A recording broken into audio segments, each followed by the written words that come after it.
Mä muista oikein mitään. Mä en ole ikinä nähnyt mitään tällaista. Ikään kuin olisi kuollut tiettynä vuosina ja silti jatkanut kasvamista. Onko sellainen mahdollista? Ei.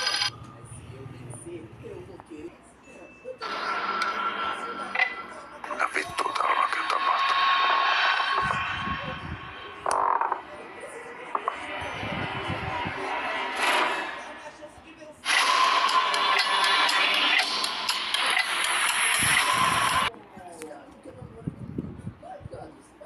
Me hoidetaan tää talohomma nyt kuntoon ja sillä selvä. Tää on mulle mikään terapiareissu.